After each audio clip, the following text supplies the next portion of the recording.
1.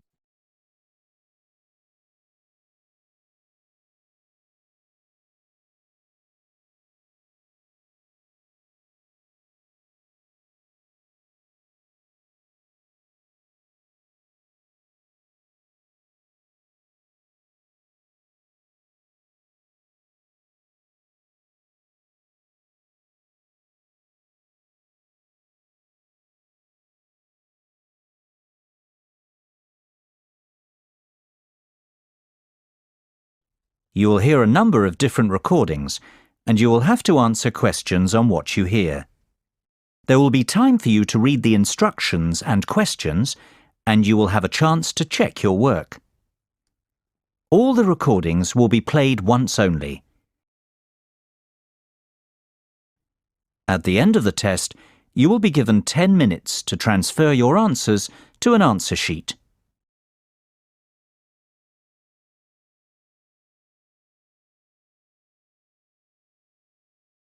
You will hear a telephone conversation between a travel agent and a school principal who is organising a school tour for a group of third-year students. First, you have some time to look at questions 1 to 3. Pause the recording for 30 seconds.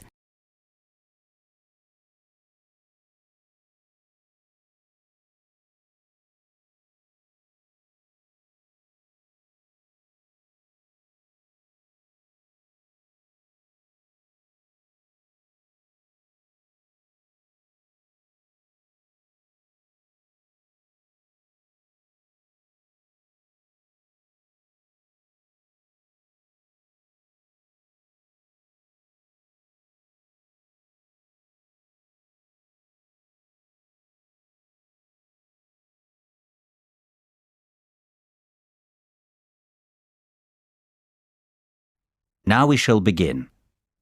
You should answer the questions as you listen, because you will not hear the recording a second time. Listen carefully and answer questions 1 to 3. Hello, McFadden's Travel. James speaking. How may I help you? Hi there. My name's Jonathan Presley, Principal of Sainsbury Secondary School. I am calling to ask about your early bird tour offer. I saw it advertised in the Evening Herald yesterday. Certainly, Mr. Presley. What would you like to know? Oh, please. Jonathan will be fine. Of course, Jonathan. How can I help you? Well, the first thing I'd like to know is, how long is your offer valid for? My third-year students are planning a holiday in early April. Will they qualify for the discount? The good news is, our special offer runs until the end of May. Oh dear, March. That's terrible. We've just missed out. On the contrary, Jonathan, it's May, not March. You will qualify for the discount. Oh, fantastic. And I'm only just getting started. The best news is yet to come. What do you mean? Well, tell me now, how many students are you planning to take on this tour? I expect there'll be about 45 students and 3 teachers accompanying them. Why? Are there any further discounts? There are indeed. We do a 25% discount on groups of up to 40 people. For you, we can offer an even better rate, a 50% discount. Wow! Is that on top of the 15% early bird discount? It most certainly is, which makes your total tour discount, 50 plus 15, 65%. Surely there's a catch. This is too good to be true. Well, there is a condition that you must choose your destination from a list we have selected. You can't book a tour to just anywhere in the world with this discount rate. I see. And would Madrid be on that list by any chance? I'm sorry to disappoint you, but we do not offer this rate on tours to Madrid. However, we have an excellent all-inclusive 7-day Barcelona tour which is available. How does that sound? Sounds interesting. What is the total cost per student? Let's see. It works out at £679 per person with the discount. The normal price is £1,940, so you are saving £1,261 per person. Hold on a moment. Let me get a pen to write some of this down. It's getting complicated. OK, how much will it cost per student? £679. And how much of a saving is that? £1,261. Barcelona sounds very good indeed. Tell me, what do you mean by all-inclusive? What does £679 get us? Before you hear the rest of the conversation, you have some time to look at questions 4 to 10. Pause the recording for 30 seconds.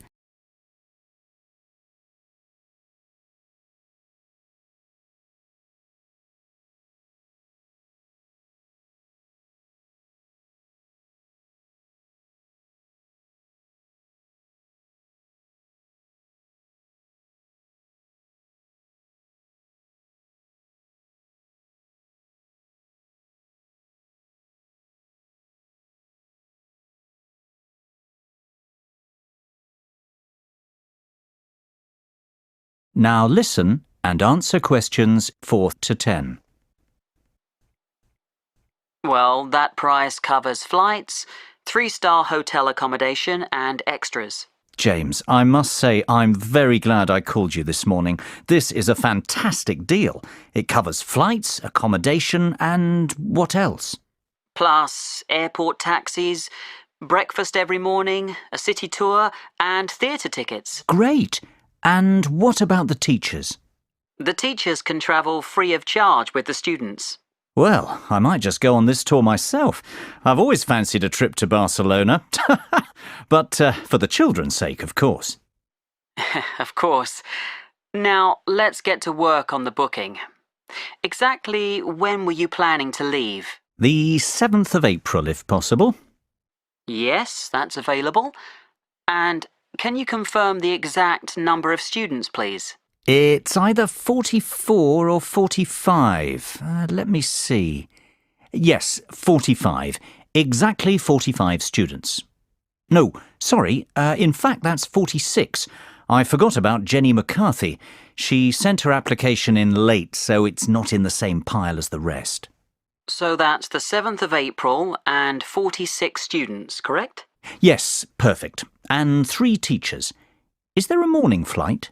Yes, your flight is at 7 a.m. on Monday the 7th of April. Arrive at the airport 2 hours before departure. The flight will take about 2.5 hours and you'll land at 10:30 a.m. local time. How does that sound? Sounds great. Can I give you my email address to confirm the rest of the details? Of course. It's jonathan.presley@sainsbury.com. That's JONATHAN.PRESLEY@SAINSBURY.com. And we'll pay by credit card if possible. That'll be perfect. What's your card number? It's 6676 6654 9743 1251. Expiry date 01 Jan 2015. And the name on the credit card? That's my own, Jonathan Presley. So £679 times 46 students. I'm going to charge £31,234 to your credit card. That's the total cost. Sounds fine. Great. Well, I think that's all we need for now, Jonathan. It's been a pleasure doing business with you. If you have any questions, please don't hesitate to give me a call. We'll be in touch next week to confirm the booking details. OK, and thank you very much for your help, James. Bye for now. Bye-bye, Jonathan. Speak soon.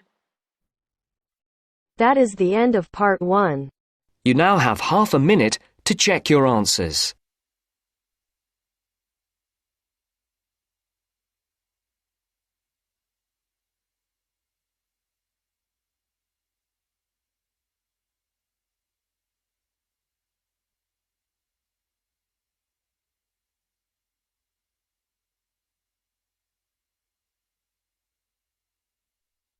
Now turns to part 2. Part 2.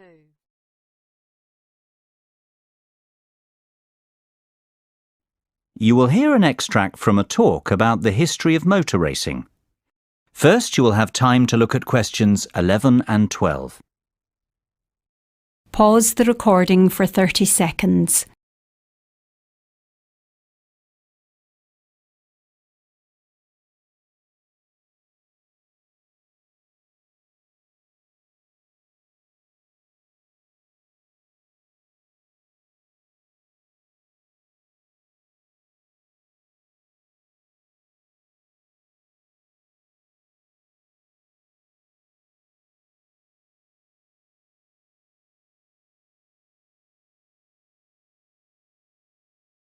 Now listen carefully and answer questions 11 and 12. Good morning and welcome to the programme. This week we're continuing our series of features on motor racing, and I am delighted to welcome to the show David McWilliams, widely recognised as the most knowledgeable motor racing historian in England. We've invited David in to talk to us about what is probably the most famous and prestigious motor racing championship in existence today. That is, of course, Formula One. David, Formula One is now a massive racing franchise, but how did it all begin? Well, Formula One has its roots in the European Grand Prix Motor Racing Championship, which began in the 1920s. After World War II, the Grand Prix was transformed into a new championship format, the one we are familiar with today, Formula One. The formula stands for the rules which all the drivers and manufacturers must respect. The one signifies that this racing championship is regarded as the best in the world. The first World Championship race was held in 1950 at Silverstone in England. It was won by Italian Giuseppe Farina in his Alfa Romeo. Farina narrowly beat his teammate Juan Manuel Fangio of Argentina to the title, yet it was Fangio who would go on to dominate the sport for the rest of the decade, winning 5 world championships. As the years went by, the sport became a global phenomenon and grew from strength to strength, becoming the biggest commercial sport on the planet. Before you hear the rest of the conversation, you have some time to look at questions 13 to 20. Pause the recording for 30 seconds.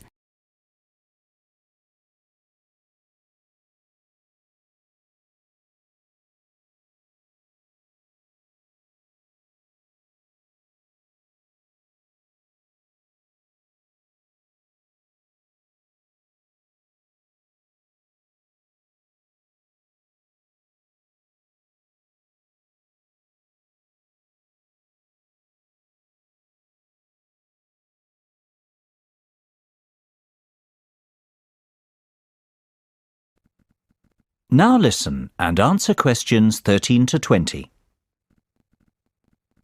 There's no doubt that Formula One is big business today, David, but what about the real heroes, the great drivers of Formula One, past and present? Who stands out as the best, in your opinion? That's an almost impossible question to answer, but I could narrow it down to 3 or 4 amazing drivers. Take your pick from any one of them. I'll start with the Grand Master of Formula One, the great Fangio, who I've already mentioned. He dominated the sport throughout the 1950s, winning 5 titles in all, his first in 1951, his last in 57, a record that stood for 46 years. Indeed, he was the first multiple championship winner. Fangio was a fiery and spirited Argentinian who never gave up. His greatest moment came in winning the 1957 championship, when he came back from a disastrous pit stop to recover a 30-second deficit and take the championship on the last lap of the last race of the season. That was, of course, to be the last time he'd win the title. Another undoubted great is Brazilian Ayrton Senna. Senna won the world title 3 times, the first being in 1988, the last in 1991. Tragically, he died in a race crash the year after, to the dismay of millions of fans watching the race unfold live on TV. Senna was best known for his skills driving in the wet, and he won the Monaco Grand Prix on what is regarded as the most difficult racecourse in Formula One, more times than any other driver. Perhaps because of this, he is regarded as the most naturally gifted driver to have ever sat behind the wheel. Another very talented driver was Frenchman Alain Prost. Prost won the driver's title 4 times during his career. His first title victory came in 1985 and his last arrived in 1993. Of course, Prost will always be remembered as the driver with the 3rd highest number of championship victories, and perhaps even more for the fact that he was a great rival of Ayrton Senna. Those two had many great battles. Last, but not by any means least, Michael Schumacher is the most recent of these driving greats who deserves a mention. His first title was won in 1994, and he continued to dominate Formula One until he won his last title in 2004. Schumacher holds many driving records, including most drivers' championships, race victories, fastest laps, pole positions, points scored, and most races won in a single season. He is also regarded as the greatest driver on paper, having won 7 world titles. It sounds like Schumacher is in a league of his own. Is he not clearly the best then, David, based on his record? It's not that simple, unfortunately.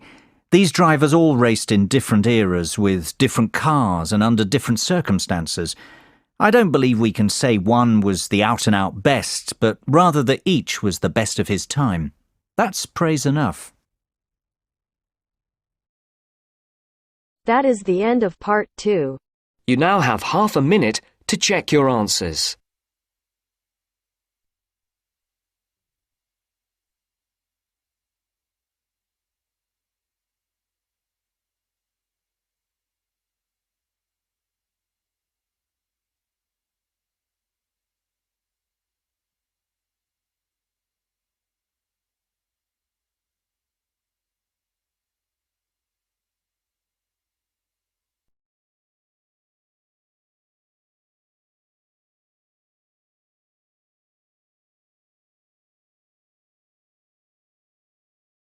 Now turns to part 3. Part 3.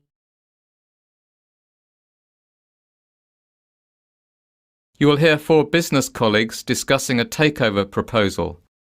First, you have some time to look at questions 21 to 27. Pause the recording for 30 seconds.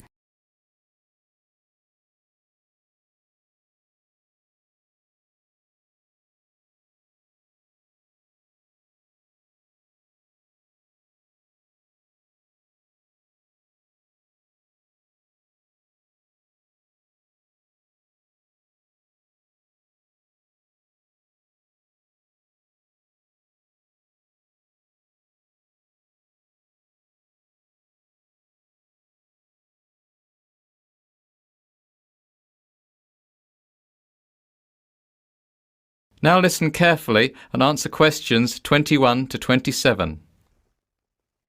So, let's go over this again. We don't want to make any mistakes, and we all need to agree we're making the right decision. Absolutely. We'd have to spend a lot of money to buy Biz Educators Inc., almost £10 million. So let's get this right, otherwise it'll be our necks on the line. Well, I for one think this is an excellent opportunity for our company to expand and break into a new market. I say we should go ahead with the takeover. At £10 million, Biz Educators is good value for money. OK, Dave, I know you're very much in favour of the acquisition. How about you summarise the plus points of this venture for us? Mark, you're less certain and you've highlighted some issues already. Will you summarise the downsides? I'd be only too happy to. Right then, Dave. Let's start with you. Why is this proposal so attractive? What are the upsides? It's simple economics. Biz Educators has a proven track record and is an industry leader. It is a well-respected company with a great name, has generated excellent goodwill, and has consistently made a gross profit of more than £500,000 per annum with a great shareholder return. Yeah, but what about the net profit? That's not nearly as high. In fact, last year it made a net loss of £100,000. Mark, that's only because it invested in a new manufacturing plant. That's a long-term investment to secure the company's future.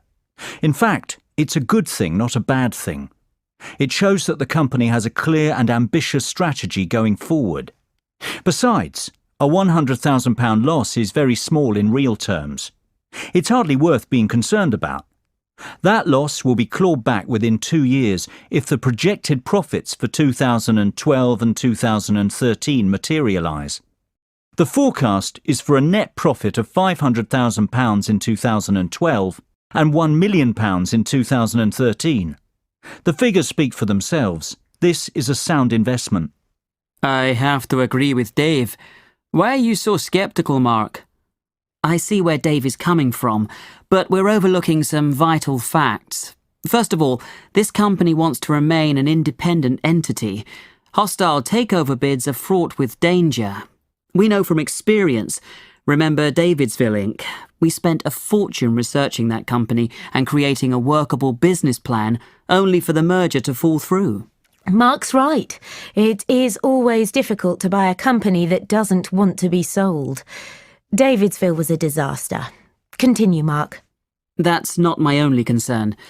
I'm also worried that Biz Educators is a production-based company. We have no experience running companies like that. Our market is investment banking and trading. We would have to hire outside managers to run Biz Educators for us. That's going to cost more money. Look, I'm not saying it can't be done. I'm just saying this is a high-risk venture. Plus, there's no synergy. Our business is totally different, so we can't save costs by combining departments. Well, we can certainly see that this decision is not straightforward by any means. Maybe, but we have to come to a conclusion soon. It's almost 5 o'clock. What's the hurry? Can't we postpone our decision and discuss the takeover proposal again tomorrow? Mark, have you forgotten that we have to have our conclusions ready for tomorrow's board meeting? That's when the official decision will be made. Before you hear the rest of the conversation, you have some time to look at questions 28 to 30. Pause the recording for 30 seconds.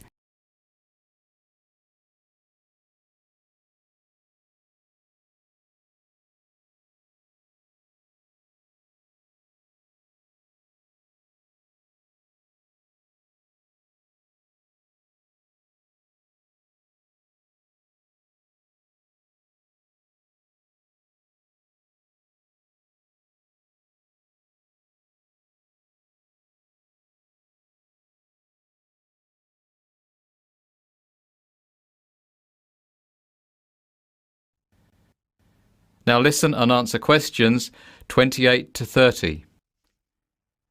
Goodness, it almost slipped my mind.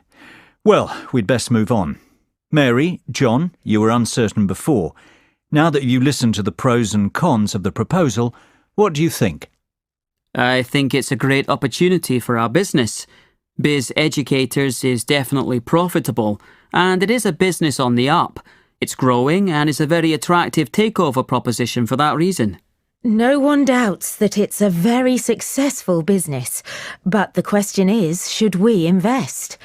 I say we should, provided we can guarantee the following.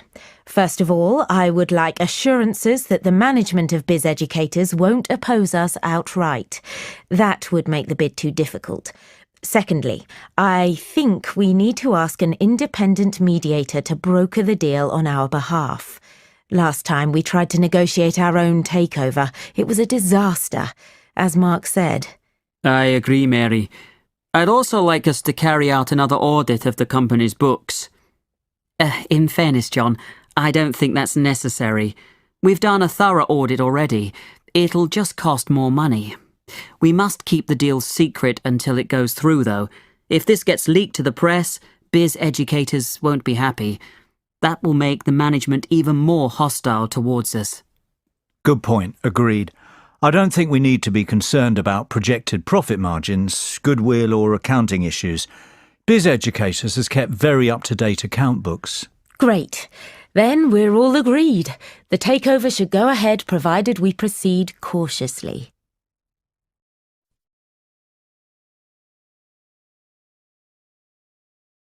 That is the end of part 3. You now have half a minute to check your answers.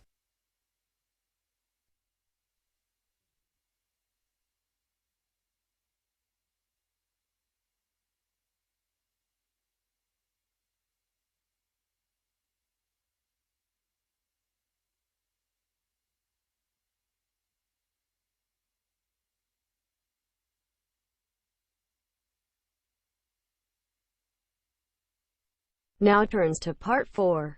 Part 4. You will hear part of a lecture about conserving energy. First, you have some time to look at questions 31 to 40. Pause the recording for 1 minute.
Now listen carefully and answer questions 31 to 40.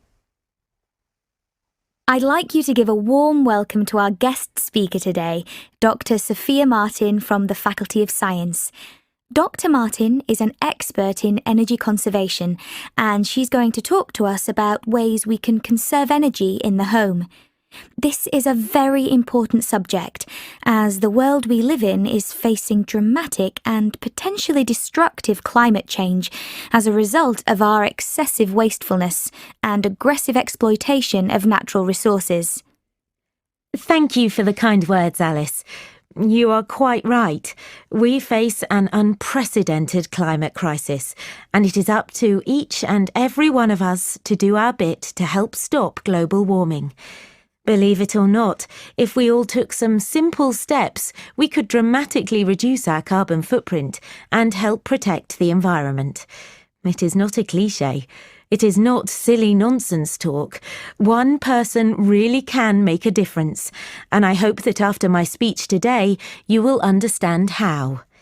But first, what exactly is your carbon footprint? Basically, it's how much you pollute the environment as an individual, or rather what volume of greenhouse gas is emitted into the atmosphere because of your day-to-day activities. The key to stopping global warming is for each of us to reduce our carbon footprint. And if we conserve energy in the home, we can achieve some truly dramatic results. Our homes are actually very inefficient from an energy conservation perspective. Indeed, more than 65% of all homes aren't insulated enough. This means that they lose heat, and that homeowners waste a lot of energy, not to mention money, on heating during winter. So, the first step is to fit adequate insulation in the attic and outer walls of your home. This can reduce your heating bills by as much as 25%. What's more, the government offers grants to people who want to have their homes re-insulated, so it isn't a very expensive process, and you will probably recoup your investment within a couple of years. I would encourage everyone to consider this course of action.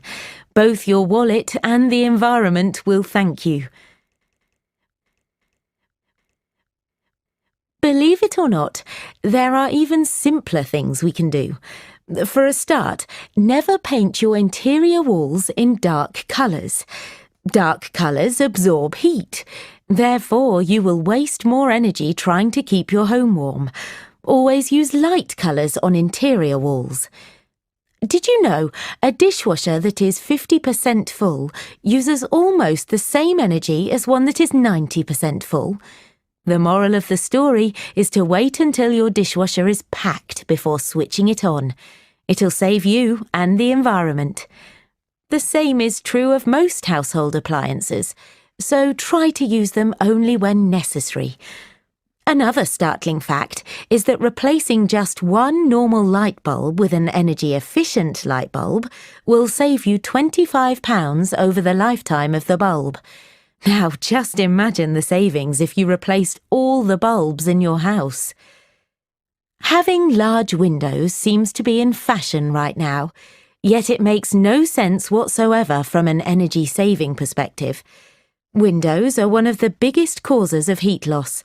If you have large windows at home, my advice would be to close the curtains and blinds as often as possible. This will help your rooms retain heat. Another simple way to retain heat is to close all inside doors, especially ones which lead into cooler parts of the house. Carpets and rugs are great floor insulators. It's a good idea to have these fitted in rooms where heat retention is an issue. I would strongly advise people to consider erecting solar panels on their roofs. You don't need to live in a constantly sunny place to reap the benefits of these. Even our English weather will suffice. Solar panels can generate enough energy to heat your entire hot water supply, which is fantastic when you think how much you pay for this service at the moment. And of course, I would encourage people to continue recycling and composting waste. The next generation will thank us if we act now, and rightfully condemn us for failing to. Well, I can only hope you have found this speech informative and that I have highlighted the importance of the individual to the cause of environmental protection. Thank you for your attention. I'll hand you back to Alice now. That is the end of part 4. You now have half a minute to check your answers.